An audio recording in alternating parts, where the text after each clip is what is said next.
Delhi police ने यह दावा किया कि लॉरेंस बिश्नोई गैंग ने सिद्धू मूसेवाला हत्याकांड की फुल प्रूफ प्लानिंग की थी और प्लान यह था कि मूसेवाला शूटरों की तरफ से की गई फायरिंग में अगर बच जाते तो उन पर ग्रेनेड या यूं कहें कि बम से अटैक कर दिया जाता। मतलब ये कि लॉरेंस बिश्नोई गैंग के शूटर ये तय करके आए थे कि किसी भी सूरत में सिद्धू मूसेवाला को जिंदा नहीं छोड़ना है और यही वजह है कि इस हत्याकांड को अंजाम देने के लिए पूरी तैयारी की गई थी, क्योंकि हत्यारे ये जानते थे कि मूसेवाला हमेशा बुलेट प्रूफ कार से ही चलते हैं। इसी वजह से शूटरों को AN-94 हथियार दिए गए थे, जिससे निकलने वाली गोलियां बुलेट प्रूफ गाड़ियों को ध्वस्त करने की ताकत रखती हैं। लेकिन दिल्ली पुलिस का दावा है कि हत्यारों ने उन पर ग्रेनेड अटैक करने की भी पूरी तैयारी कर रखी थी।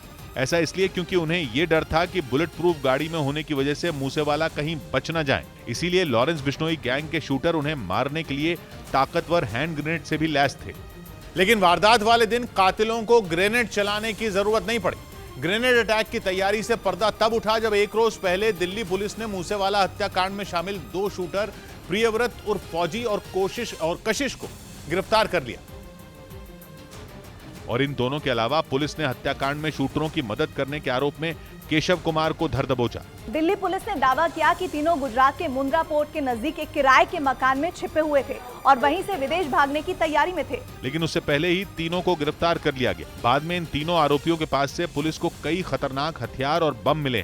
दिल्ली पुलिस के मुताबिक इनके पास से 8 grenade, under barrel grenade launcher, एक असॉल्ट राइफल, 3 पिस्तौल और 36 गोलियां बरामद की गई। पूछताछ के बाद दिल्ली पुलिस ने यह दावा किया कि वारदात वाले दिन अगर हथियार फेल हो जाते या मौके पर कोई खतरा दिखाई देता तो शूटर मूसेवाला पर ग्रेनेड से हमला कर देते। मतलब ये कि लॉरेंस बिश्नोई गैंग के शूटर ये ठान कर आए थे कि हर हाल में सिद्धू मूसेवाला को मौत के घाट उतारना है। दिल्ली पुलिस का यह भी दावा है कि इस हत्याकांड को अंजाम देने के लिए 6 शूटरों को भेजा गया था, जो कोरोला और बोलेरो गाड़ी में सवार थे। दिल्ली पुलिस का दावा है कि हमले के लिए बाकायदा 2 मॉड्यूल तैयार किए गए थे और दोनों कनाडा में बैठे गैंगस्टर गोल्डी बराड़ के साथ लगातार संपर्क में थे।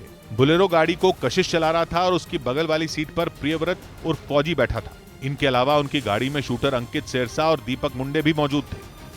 प्रियव्रत फौजी जो है ये मॉड्यूल को हेड कर रहा था, अंकित सिरसा इनके साथ था और दीपक मुंडे इनके साथ था। जबकि दूसरी गाड़ी को अमृतसर का रहने वाला जगदीप रूपा चला रहा था और मनप्रीत मन्नू उसके साथ बैठा हुआ था। दावा है कि हरियाणा के सोनीपत जिले का रहने वाला फौजी ही दोनों मॉड्यूल को लीड कर रहा था और वो फोन के जरिए पल पल की जानकारी कनाडा में बैठे गैंगस्टर गोल्डी बराड़ को दे रहा था। दिल्ली पुलिस का कहना है कि मूसेवाला को मौत की नींद सुलाने के लिए शूटरों ने पुलिस की वर्दी भी खरीद रखी थी और दावा किया जा रहा है कि मूसेवाला को मारने के लिए सारे हत्यारे पुलिस के वेश में आने वाले थे। दिल्ली पुलिस के मुताबिक सभी शूटर पुलिस की वर्दी में ही मूसेवाला के घर में घुसने की फिराक में थे ताकि वर्दी की वजह से उन पर किसी को शक न हो। लेकिन पुलिस की वर्दी पर नेम प्लेट नहीं होने की वजह से पूरा प्लान चौपट हो गया। दिल्ली पुलिस का दावा है कि मूसेवाला को मारने के लिए हत्यारे 15 दिन से उनका पीछा कर रहे थे। 8 बार उनके घर और रास्तों की रेकी की गई थी और दावा है कि 29 मई को 9वीं बार मूसेवाला की रेकी की गई थी। आरोप है कि हरियाणा के रहने वाले संदीप उर्फ केकड़ा ने महज 15,000 के लिए मूसेवाला की रेकी की थी और पुलिस का दावा है कि रेकी करने के दौरान उसने फैन बनकर मूसेवाला के साथ तस्वीरें खिंचवाई थी। इसके बाद केकड़ा ने शूटरों को यह जानकारी दी थी कि मूसेवाला अपने 2 साथियों के साथ बिना बुलेट प्रूफ कार के कहीं जाने के लिए निकले और केकड़ा से मिली सटीक जानकारी के बाद 2 गाड़ियों में सवार 6 हत्यारे उनके पीछे लग गए थे। इसके बाद शाम करीब 5:30 बजे सिद्धू मूसेवाला को गोलियों से छलनी कर दिया गया था। पुलिस का दावा है कि मूसेवाला पर करीब 40 राउंड फायर किए गए थे। मूसेवाला के शरीर पर 19 जख्म मिले थे। इनमें 7 गोलियां मूसेवाला को लगी थी और 15 मिनट के अंदर मूसेवाला की मौत हो गई थी। इस हत्याकांड में शामिल शूटर फौजी से पूछताछ के बाद दिल्ली पुलिस ने यह दावा किया कि कोरोला गाड़ी से मूसेवाला की गाड़ी को ओवरटेक किया गया था और उसमें सवार पंजाब के मोगा के शार्प शूटर मनप्रीत मन्नू ने AK-47 से उन पर फायर किया था। पुलिस का दावा है कि AK-47 से चलाई गोली मूसेवाला को लगी थी, जिसके बाद उनकी गाड़ी वहीं रुक गई थी और तब तक मूसेवाला की गाड़ी का पीछा करते हुए दूसरे शूटर भी बोलेरो कार से वहां पहुंच गए थे। इसके बाद दोनों गाड़ियों से कुल 6 शूटर उतरे और उन्होंने मूसेवाला पर ताबड़तोड़ फायरिंग शुरू कर दी थी और मूसेवाला पर आगे और पीछे दोनों तरफ से तब तक फायरिंग की गई जब तक कि उनकी जान नहीं चली गई। दिल्ली पुलिस का दावा है कि फायरिंग करने के बाद एक शूटर ने मूसेवाला को हिलाकर भी देखा था कि कहीं वो जिंदा तो नहीं है, लेकिन जब उन्हें ये यकीन हो गया कि मूसेवाला अब नहीं बचेंगे तो सभी शूटर वहां से फरार हो गए।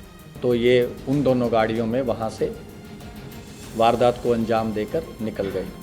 फौजी से पूछताछ के बाद दिल्ली पुलिस का दावा है कि वारदात को अंजाम देने के बाद मनप्रीत मन्नू और जगदीप रूपा अलग चले गए थे। बाकी 4 लोग बुलेरो के जरिए वहां से निकल गए। बाद में कुछ किलोमीटर जाने के बाद बुलेरो सवार चारों शूटरों को केशव ने अपनी गाड़ी में बैठाया और इसके बाद सभी लोग हरियाणा के फतेहाबाद चले गए थे। लेकिन जब पुलिस ने मूसेवाला केस में आरोपियों की धरपकड़ शुरू की तो उन्होंने अपना ठिकाना बदलना शुरू कर दिया। पुलिस से बचने के लिए शूटर फौजी, कशिश और केशव गुजरात चले गए, जहां मुंद्रा पोर्ट के पास तीनों किराए के एक मकान में छिप गए थे।